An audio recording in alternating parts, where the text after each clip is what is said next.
Hey, what's up? This is David Klayman with IGN Insider, and you are currently watching the video head-to-head for Grand Theft Auto 4 between Xbox 360 and PlayStation 3. So to kick off this head-to-head, I'd like to start by saying, and I'll say it at the end as well, that Grand Theft Auto 4 runs extremely well on both Xbox 360 and PlayStation 3. It not only runs well, it looks great, it handles great, all of the normal categories that we usually hit up in a head-to-head, it's great in all of them. Now, there are some minor differences, and that's why you come to these head-to-heads, so let me just go down the line and run them down for you. We'll start with the big one, graphics. How does it look? Well, the game looks great on both systems, but it does look different. It's sort of hard to pinpoint how these games are different on each console, but if you've played them both for a very long time, which I have, you'll see the PlayStation 3 has maybe a few more aliasing passes, anti-aliasing passes, so things just generally look smoother on it. It's something that you only notice if you're looking at it side by side, screen by screen, but it is actually noticeable.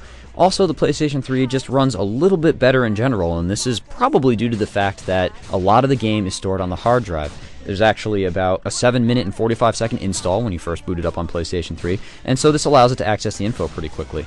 So when you're talking about loading times in Grand Theft Auto 4, you're really not talking about any time at all for any given mission. Maybe a short loading time when you start up the game, and then after that, you're just talking about a few seconds here and there. So if there are differences, which there are, and the PlayStation 3 loads a little bit faster in these areas, you know, it's only 1 or 2 seconds, maybe 3 or 4 seconds, but it hardly affects the gameplay at all. However, if you want to put a stopwatch to it, there you have it. The PlayStation 3 has a slight advantage there. Things like brightness, contrast, and the colors, they're also slightly different on both systems.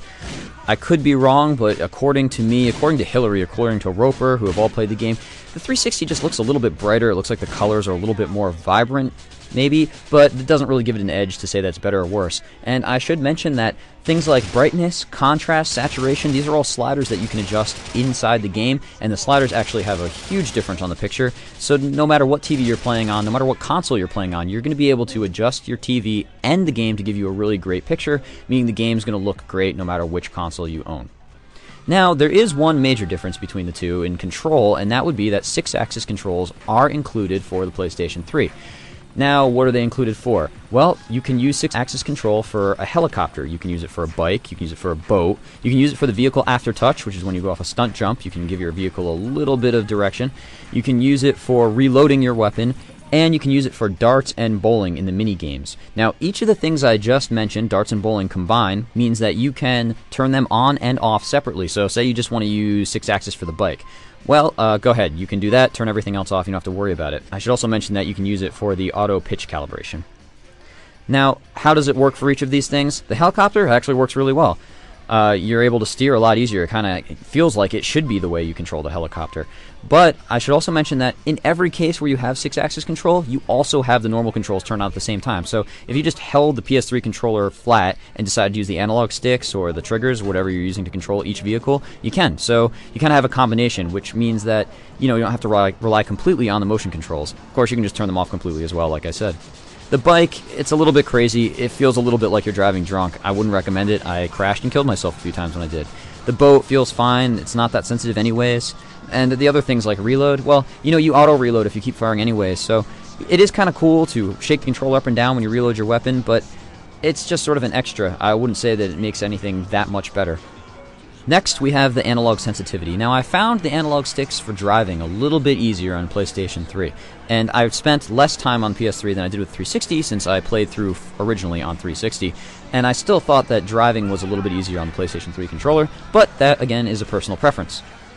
Next, we have aiming. Now, the auto lock-on system in Grand Theft Auto 4, which you can turn off if you'd like to, so this isn't a huge deal either, has you push down one of the triggers, or the trigger on the PS3 controller or 360 controller, to either lock on or somebody, or if you push down halfway, you go into free aim mode. So it is all about how much distance you have to push down the controller to change how you're aiming. Now, you'll notice that on PS3, you don't have as much room to move that trigger down. So there's a little bit more sensitivity involved when you want to go into free mode, opposed to when you are actually locking onto someone. I found it a little bit easier to judge this distance between the trigger depression on the 360 controller, but considering this is a huge game, you're going to be playing it for a long time, I was able to get used to it on PS3 almost immediately. So that is a difference. Again, not a difference making one better or worse necessarily, but a difference. The final word, which one do you want to have, which one do you want to own and love? Well, let me tell you, this comes down to a different category than we normally have in these head-to-heads. This one comes down to what are your friends playing. A huge part of Grand Theft Auto 4 is the multiplayer. Now, if multiplayer weren't that great, if it were sort of a side story, if it weren't that fully featured, this probably wouldn't matter as much, but multiplayer is huge. The free mode is a lot of fun. 16 players running around Liberty City, I mean, it's a blast. So you're probably going to be with your friends. You're probably going to want to hang out in Liberty City with people you know. So if your friends are all getting one on a certain console, I'd recommend you go and try to get the same version as they are because you're going to want to play online with them. This is especially true in some of the modes like Cops and Crooks, where this mode, unlike free mode, requires a lot of teamwork. It requires a lot of communication. It requires you to know the people you're playing with. So, oddly enough, aside from all the technical differences, aside from the graphics, aside from the controllers, whichever one you favor, get the version of Grand Theft Auto 4 that you're going to be able to hang out with your friends with. And there we have it. That's the Grand Theft Auto 4 head-to-head. I hope I was able to help a little bit, and we'll see you next time on Insider.